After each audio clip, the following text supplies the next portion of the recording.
The earliest gospel, Mark, presents a very different Jesus than the one most Christians believe in. Unlike later gospels, Mark's Jesus is deeply human, prone to fear, and even uncertain about his own mission. There are no birth stories, no resurrection appearances, and no grand theological statements about Jesus being God. So is Mark the most authentic portrait of the historical Jesus? Or is it just another theological narrative designed to serve a specific agenda? In today's video, we will critically examine Mark, the first and most raw account of Jesus' life, and uncover the surprising ways it differs from later Gospels.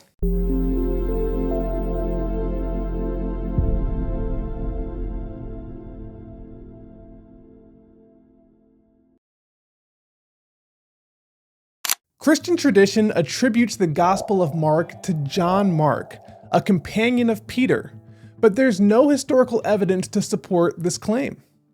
The book itself is anonymous, and the first reference to Mark as its author comes from Papias, writing over a century later.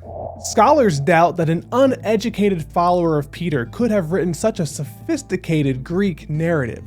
Instead, Mark was most likely written by a Greek-speaking Christian who lived outside of Judea and had no first-hand knowledge of Jesus or the geography of Palestine. If Mark wasn't an eyewitness, how reliable is it? And more importantly, what theological goals might its author have had? Unlike later Gospels that emphasize Jesus' divinity, Mark presents him as a suffering servant who is repeatedly misunderstood, even by his own disciples. Here are a couple of themes that we see throughout the book of Mark. The first one is the messianic secret. Throughout Mark, Jesus tells people not to reveal his identity. In Mark chapter 1, verse 34, it says, "And he healed many that were sick of diverse diseases and cast out many devils, and suffered not the devils to speak, because they knew him."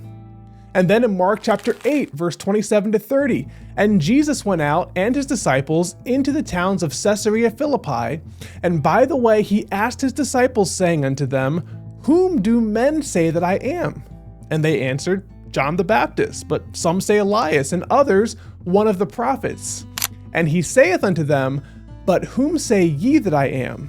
And Peter answereth and saith unto him, Thou art the Christ. And he charged them that they should tell no man of him. Tell no man of him." So later Gospels want us to believe that Jesus was openly proclaiming himself as the Messiah. So why does Mark portray him as trying to keep it as a secret? The second theme we see is Jesus' humanity. Unlike in John, where Jesus is fully in control of his fate, Mark's Jesus is deeply human. Here's a couple of examples. We see in Mark chapter 3 and verse 5 that Jesus gets angry when he is healing the man with the withered hand because the Pharisees tried to catch him breaking the law by healing somebody on the Sabbath. So that's the first thing. Second one is we find it takes Jesus a couple of tries to heal the blind man in Mark chapter 8. He couldn't get it on the first try. And then thirdly, we see that Jesus gets afraid. Mark chapter 14, 33 to 36 says, "And he taketh with him Peter, James, and John, and began to be sore amazed and very heavy, and saith unto them, My soul is exceeding sorrowful unto death. Tarry ye here and watch. And he went forward a little, and fell on the ground, and prayed, if it were possible, the hour might pass from him. And he said, Abba, Father, all things are possible unto thee. Take away this cup from me. Nevertheless, not what I will, but what thou wilt." He was scared. He wanted this cup to pass from him. And then lastly, we see the rejected Messiah. Instead of a triumphant leader, Mark's Jesus is rejected by his own family and friends. Mark chapter 3 and verse 21, they said, he's beside himself. They thought that he had lost it. And then we see Jesus actually abandoned by his disciples. In Mark 14, they all forsook him and fled.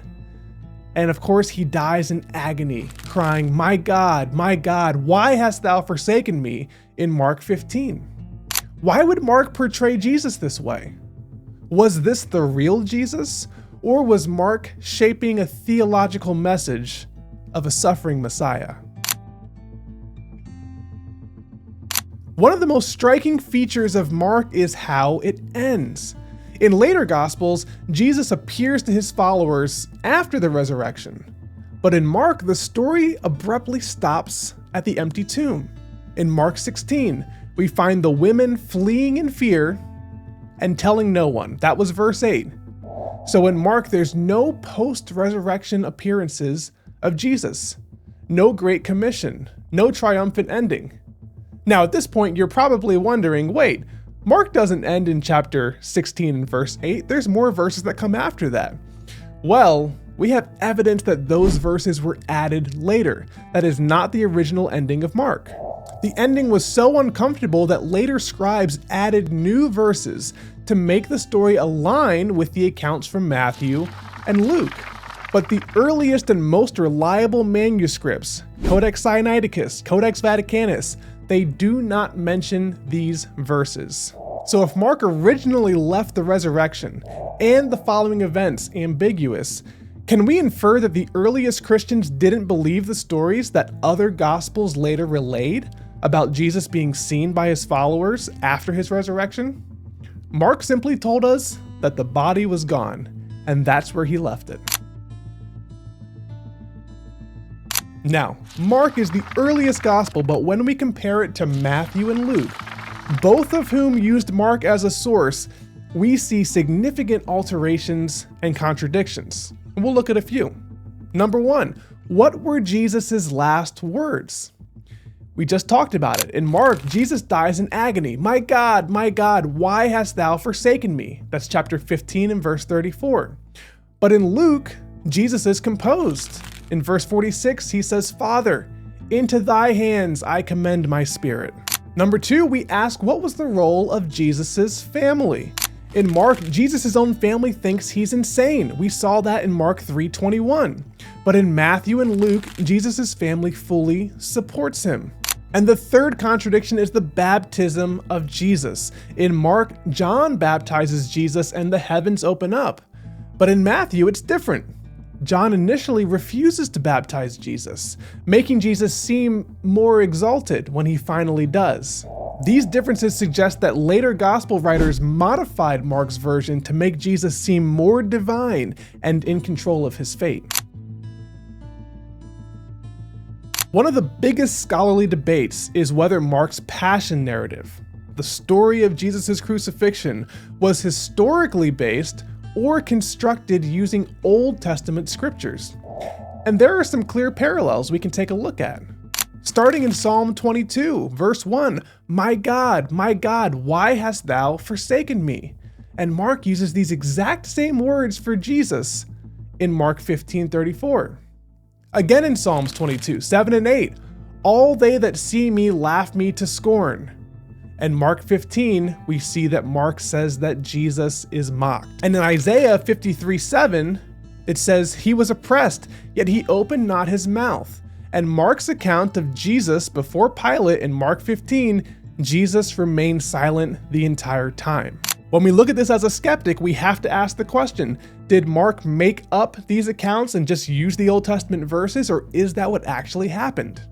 And if Mark crafted his gospel to fit the Old Testament prophecies, then it would seem a lot more likely that Mark's account is theological storytelling and not actual history. So in conclusion, when we strip away later theological interpretations, what does Mark actually tell us about the historical Jesus?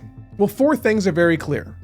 It tells us that he was an apocalyptic Jewish preacher and that he attracted followers but was rejected by his own people. Third, it tells us Jesus was executed by Rome as a political threat. And fourth, that his followers later interpreted his suffering as part of God's plan.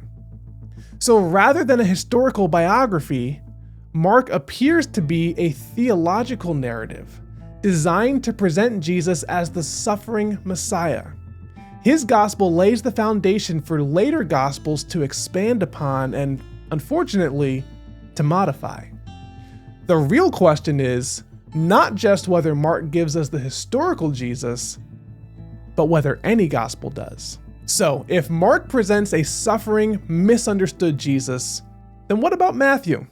Matthew rewrites Mark's story, making Jesus more Jewish, more authoritative, and more in control of his fate. But did Matthew distort history even further? In the next video in our New Testament for Skeptics series, we'll investigate the Gospel of Matthew and its theological manipulation of Jesus' story. We'll see you on the next one.